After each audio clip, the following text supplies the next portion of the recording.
તેમજ વિવિધ રાજકીય પક્ષોના પદાધિકારીઓ દ્વારા પુષ્પાંજલિ સાથે શ્રદ્ધાંજલિ અપાઈ।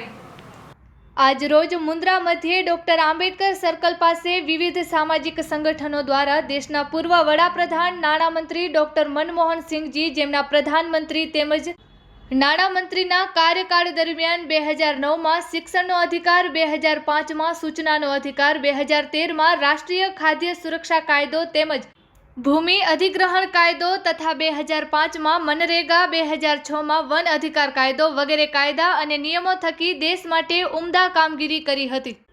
1991 દરમિયાન જ્યારે આર્થિક સંકટ ઊભા થયેલ તે સમયે નાણામંત્રી તરીકે દેશને ઉદારીકરણની રાહ પર આગળ વધારી દેશને વૈશ્વિક મંચ પર એક નવી પહેચાન અપાવી હતી। એમના કાર્યકાળ દરમિયાન થયેલ સુધારા અને સારી નીતિઓ થકી ભારતીય અર્થવ્યવસ્થાને મજબૂતી પ્રદાન કરવામાં મહત્વનો રોલ ભજવેલ છે।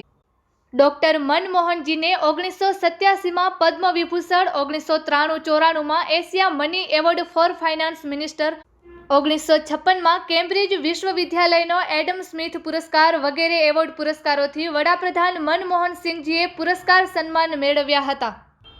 જેમના જીવન ઝરમરના વર્ણન સાથે ઉપસ્થિત સામાજિક રાજકીય આગેવાનોએ શ્રદ્ધાસુમન અર્પણ કરેલ, જેમાં મુન્દ્રા તાલુકા કોંગ્રેસ પ્રમુખ વિરમભાઈ ગઢવી, શહેર પ્રમુખ દેવેન્દ્રસિંહ જાડેજા, તાલુકા પંચાયતના વિપક્ષ નેતા નવીનભાઈ ફફલ, ઉપનેતા આસરિયાભાઈ ગઢવી, નગરપાલિકા વિપક્ષ નેતા ઇમરાન જત, ઉપનેતા કાનજીભાઈ સોંધરા, કચ્છ મુન્દ્રા તાલુકા મહેશ્વરી સમાજ પ્રમુખ મીઠુભાઈ મહેશ્વરી, જિલ્લા કોંગ્રેસ મંત્રી ભરતભાઈ પાતારિયા, શહેર કોંગ્રેસ મહામંત્રી હરેશભાઈ મોથારિયા, કચ્છ જિલ્લા શિક્ષણ સમિતિના ચેરમેન વિરમભાઈ ગઢવી, આમ આદમી પાર્ટી ગુજરાતના સંજયભાઈ બાપટ, ઇસ્માઇલભાઈ તુર્ક, કાઉન્સિલર સર્વેશ્રી જાવેદભાઈ પઠાણ, અનુબાપા ખત્રી, કારોબારી ચેરમેન ભોજરાજભાઈ ગઢવી, તાલુકા પંચાયત સદસ્ય અલ્તાફભાઈ રેલિયા, શક્તિસિંહ જાડેજા વગેરે શાબ્દિક શ્રદ્ધાંજલિ અર્પિત કરેલ છે। આજના શ્રદ્ધાંજલિ કાર્યક્રમમાં અશોકભાઈ ગડડ, ભવાનભાઈ માંગલિયા, જગદીશભાઈ કેસરિયા, વિજયભાઈ બળિયા, ગોવિંદભાઈ સિંચ તેમજ નૂર મામદ ચાકી, સિરાજ મલિક વગેરે સામાજિક રાજકીય અગ્રણીઓ, સ્થાનિક પત્રકાર મિત્રો, મુન્દ્રા શહેરના નાગરિકો બહોળી સંખ્યામાં હાજર રહી ડોક્ટર મનમોહન સિંહની તસવીર પર પુષ્પાંજલિ અર્પિત કરી શ્રદ્ધાસુમન અર્પિત કર્યા હતા।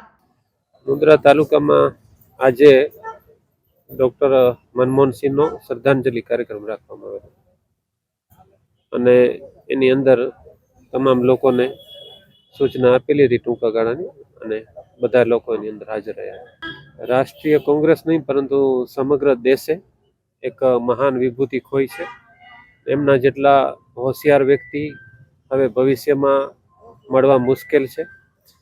જે એક એવી વ્યક્તિ હતી કે ચૂપચાપ પોતાનું કામ એવું કર્યું કે જે આજે આપણે જોઈ રહ્યા છીએ કે ખેડૂતોનું જમીન અધિગ્રહણ બિલ હોય, મનરેગા હોય કે શિક્ષાનો અધિકાર હોય કે પછી આપણે આ આરટીઆઈ જે આપણે કહીએ છીએ કે માહિતીનો અધિકાર, એ સર્વે અધિકાર એમણે ચૂપચાપ એવી રીતે આપ્યા છે કે આવા પ્રધાનમંત્રી ભવિષ્યમાં પણ મળવા મુશ્કેલ છે આપણને।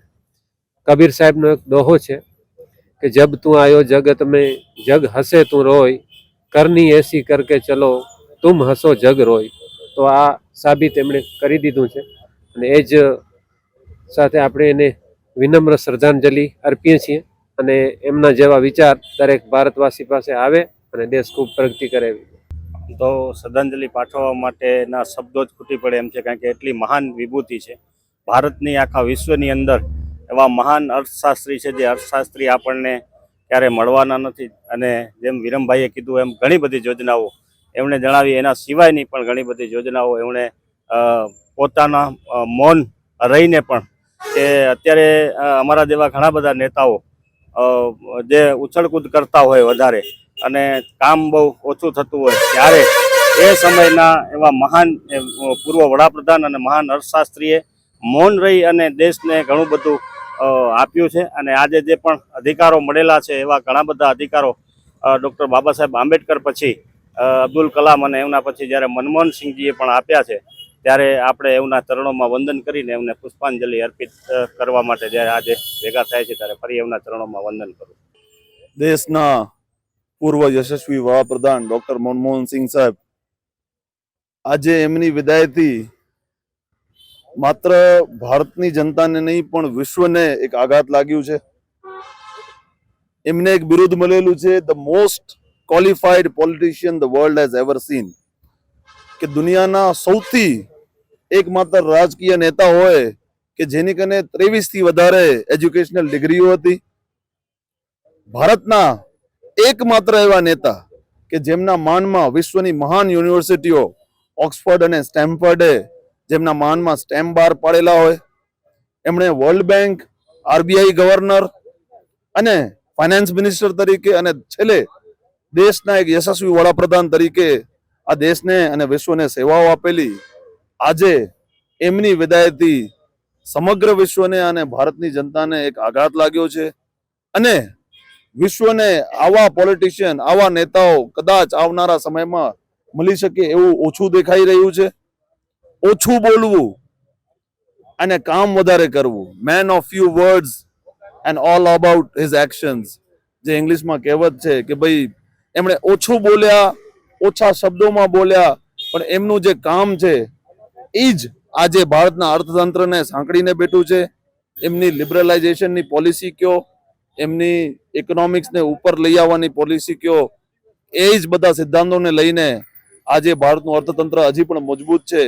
એમની વિદાયથી ન પૂર્તિ કરી શકાય એવી જે જગ્યા ખોવાઈ ગયેલ છે અને એના માટે સમગ્ર વિશ્વ આજે શોકાતુર છે. અને હું અત્રેથી એમને શ્રદ્ધાંજલિ અર્પિત કરું છું.